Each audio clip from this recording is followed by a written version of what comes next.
சாந்தி, சாந்திமா, என்னம்மா என்னாச்சு? ஒண்ணு இல்லப்பா, லேசா தலைவலிக்குது. மாமா, மாப்பிள்ளை படி வழியாவே வாங்க.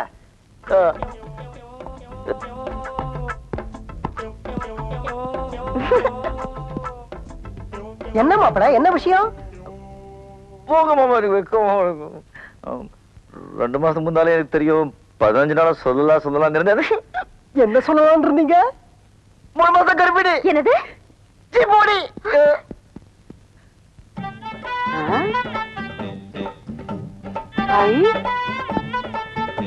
அடேங்கப்பா, இதென்ன ஸ்டைலு? என் பொண்டாட்டிய வாந்தி எடுக்க வச்சுட்டேன். வாந்தி எடுக்க வச்சிட்டீங்களா? ஏன்? ஏவா? கேள்வி. ஐயோ, கட்ட கொடு. என்ன?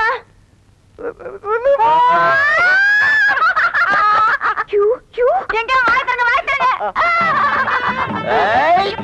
எங்க முதலாளி தாத்தா ஆயிட்டாரு.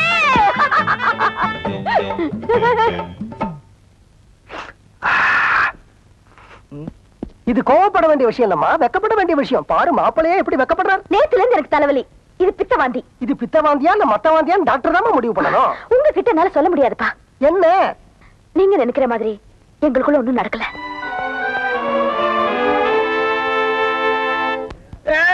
கொஞ்சம் இருக்க. இந்தாங்க மிட்டாய், இந்தாங்க பிடிங்க.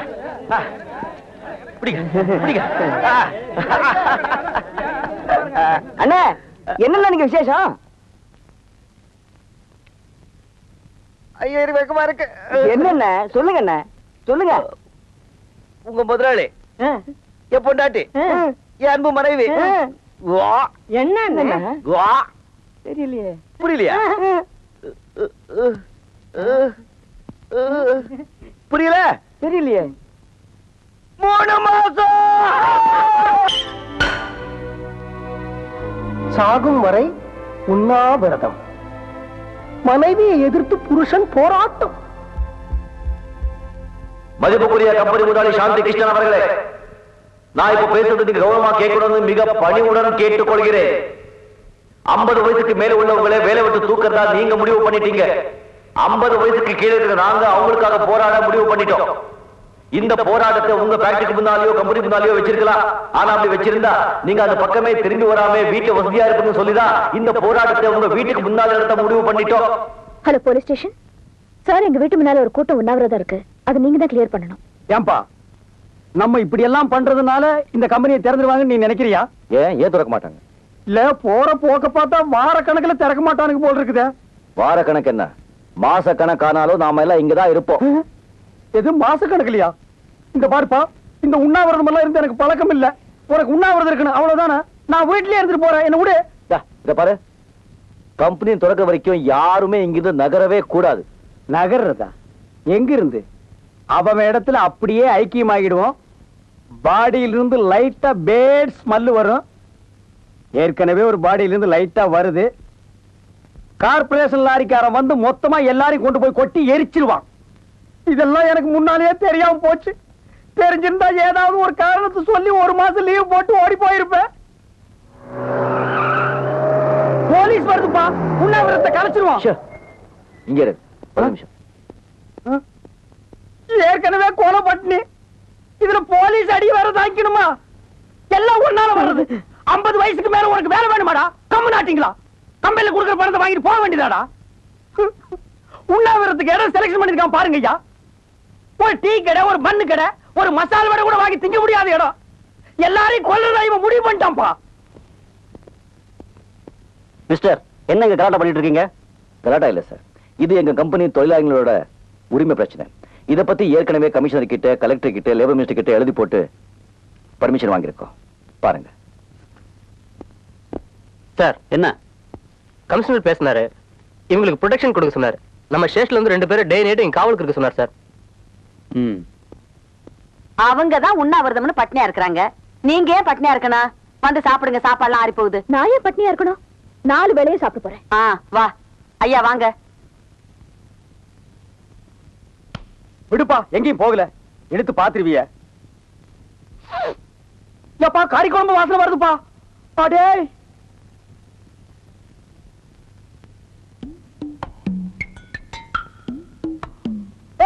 சாப்பிடுறாங்க போ. அவங்க சாப்பிட்டா நமக்கு என்ன? அவங்க எப்படி சாப்பிடலாம்? அந்த நாம கட்டி நண்டு கால கடிக்குதுப்பா. நான் சாப்பிட விட மாட்டேன். டேய் மைக்கு குடுறா. ஹலோ, நல்லா கேளுங்க. முதலாளிங்க வயிற்றுல அடிச்சிட்டு நாங்க பசியும் பட்டியுமா இருக்கும் போது முதலாளிங்க வயிறு நிறைய சாப்பிடாதீங்க. அது உங்களுக்கு ஜீரணிக்காது.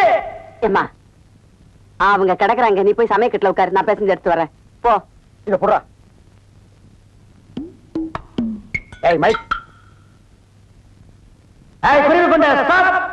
டைனிங் டேபிள்ல சாப்பிட்டா எங்களுக்கு எல்லாருக்கும் தெரியும்னு சமயக்கட்டுல ஒரு ஓரமா உட்கார்ந்து ஒளிஞ்சு திங்கிறது எப்படி இருக்கு தெரியுமா?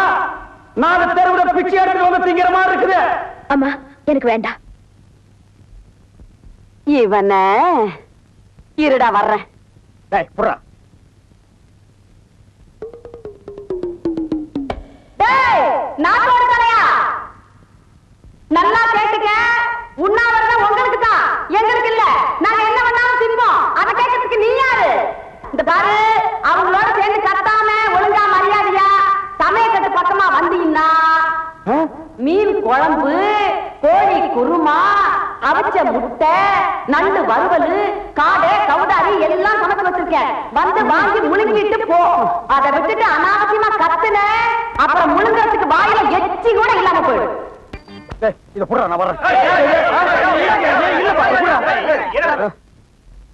இங்க பார், தண்ணியிலே இருக்கும் மீன் கருவாடாகலாம், ஆனால் கருவாடு மீனாக முடியாது. எங்களுக்கு லட்சியம் தான் முக்கியம். என்ன விடமாட்டேங்கிறாங்கம்மா. முடிகிறட. அப்ப கண்டிப்பா வந்து ஆபரேஷன் லாரிதான், கவலையே படாத.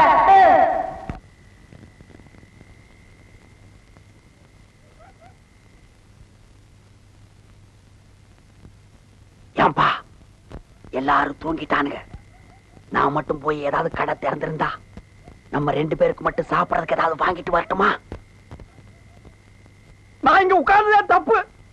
3வது ரோல நான் உட்கார்ந்து இருந்தா என் இஷ்டத்துக்கு எந்திரிச்சு ஓடி போயிருப்பேன். 50 வயசுக்கு மேல இந்த நாய்க்கு செத்த என்ன பொழைச்சா என்ன? என்னால பசி தாங்க முடியல. டிவியில நம்ம மாப்பிளைய பேட்டி எடுக்கிறாங்க. நீங்க இந்த கம்பெனி மேனேஜிங் டைரக்டர் சாந்தி தேவியோட புருஷன் தானே? இல்ல, அவங்க என்னோட மனைவி.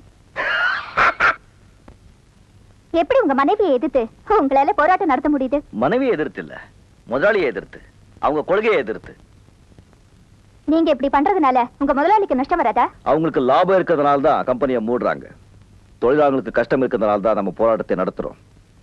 இவங்க பல வருஷங்க கம்பெனி மூடினாலும் இவங்க குழந்தை குட்டிங்க பிழைக்கும். எங்களுக்கு 10 நாள் கம்பெனி மூடினாலும் எங்க குழந்தை குட்டிங்க உயிரை இழக்கும். உங்க கோரிக்கையை உங்க முதலாளி ஏத்துப்பாங்கன்னு நினைக்கிறீங்களா? மனசாட்சி உள்ள எந்த மனுஷனும் ஏத்துப்பாங்க. அவங்க மனுஷங்கன்னு நான் நினைக்கிறேன். இன்னும் ஒரே ஒரு क्वेश्चन. நான் உங்க மனைவியை தூர்தர்ஷனுக்கு இன்டர்வியூ எடுக்கும் போது நான் நம்பர் 1 தான், என் புருஷன் தான் நம்பர் 2ன்னு சொல்லிருக்காங்க. அத பத்தி என்ன நினைக்கிறீங்க? போச்சுடா, இதெல்லாம் ஞாபகம் வச்சுக்கிட்டு கேக்குறாளே. நான் நம்பர் 2 தான்.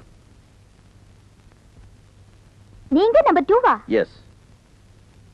அப்போ உங்க மனைவி நம்பர் 1 நீங்க ஒத்துக்கிறீங்க? கண்டிப்பா. Thank you sir. ஒரு நிமிஷம். எஸ். நீங்க கேட்டுட்டீங்க, நான் இப்ப சில கேள்விங்க கேட்கிறேன். நம்பர் 1, நம்பர் 2, நம்பர் 3 குதிரைகளை தான் கூப்பிடுவாங்க. ஆனா சில மனுஷ குதிரைங்க நம்பர் 1 நம்பர் 1 அலையுதுங்க. இப்போ ஒரு குழந்தை கிட்ட 1 மிட்டாய் வேணுமா 2 மிட்டாய் வேணுமான்னு கேட்டா அந்த குழந்தை என்ன சொல்லும்? 2 மிட்டாய் தான் சொல்லும். ஒரு குரங்கு கிட்ட 1 வாழைப்பழம் வேணுமா 2 வாழைப்பழம் வேணுமான்னு கேட்டா அந்த குரங்கு என்ன கேட்கும்? 2 வாழைப்பழம் தான் கேட்கும். இப்போ உங்ககிட்ட 1 ரூபாய் வேணுமா 2 ரூபாய் வேணும்னு கேட்டா நீங்க என்ன சொல்லுவீங்க?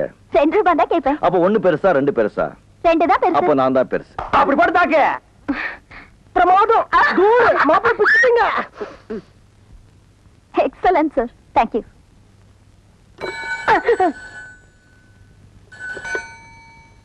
ஹலோ சொல்லுங்க சார், நான் சாந்தியோட ஃபாதர் பேசுறேன்.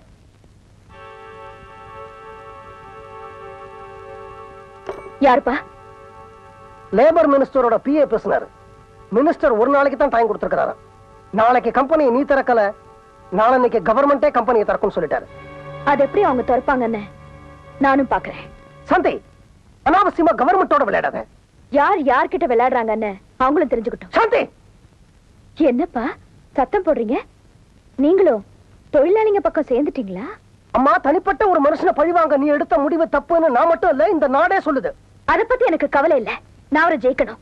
அதுக்காக கவர்மெண்ட் ஃபேக்டரி எடுத்துக்கிட்டாலும் பரவாயில்ல. ஐ எம் சாரி மேடம், இது எங்க தாத்தா சம்பாதிச்ச சொத்து. எங்க அப்பா இந்த கம்பெனியை நிர்வாகம் பண்ணினார். அவருக்கு அப்புறம் இந்த கம்பெனியை நான் நிர்வாகம் பண்ணினேன். நீ படிச்சு வந்ததுனால இந்த நிர்வாகத்தை நான் உங்ககிட்ட ஒப்படைச்சேன். ஆனா இப்படி பைத்தியக்காரத்தனமா இந்த நிர்வாகத்தை கவர்மெண்ட் கிட்ட ஒப்படைக்க நான் அனுமதிக்கவே மாட்டேன். உனக்கு ஒண்ணு தெரியுமா? எனக்கு 50 வயசு தான் ஆறுது. நான் ரிட்டையர் ஆகிறதுக்கு இன்னும் 5 வருஷம் இருக்கு. ஆனா 50 வயசுக்கு மேல இருக்கிறவங்க எல்லாம் வீட்டுக்கு அனுப்பணும்னு நீ சொல்ற. அதனால நான் மறுபடியும் இந்த கம்பெனிக்குள்ள முதலாளியா நுழைஞ்சு இந்த போராட்டத்தை நிறுத்துறேன். வெளியில ஸ்ட்ரைக் பண்றாங்களே, அவங்களுக்கு ஜூஸ கொடுத்து இந்த உண்ணாவிரதத்தை வாபஸ் வாங்க சொல்ல போறேன். அழகே, முதலாளி போய் பழச்சாறு எடுத்துக்கோமா. வாங்குறேன்.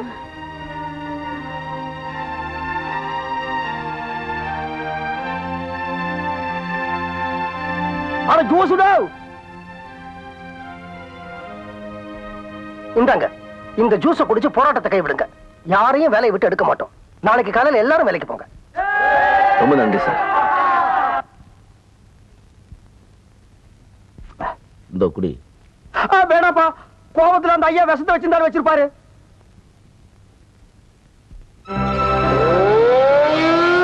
என்ன எல்லாம் மாலையோட நிக்கிறீங்க? புதுமா நாளைக்கு தான்.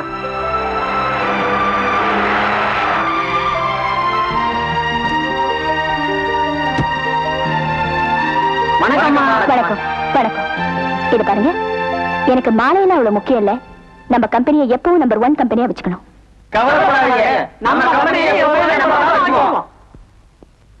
என்னங்க சாப்பாடு? சாப்பாடா? யார் செஞ்சது? நான் தான். நீயா? புக்கு படிச்சு செஞ்சேன். 2 நாள் அட்ஜஸ்ட் பண்ணிக்கிட்டா அப்புறம் சரியாயிடும்.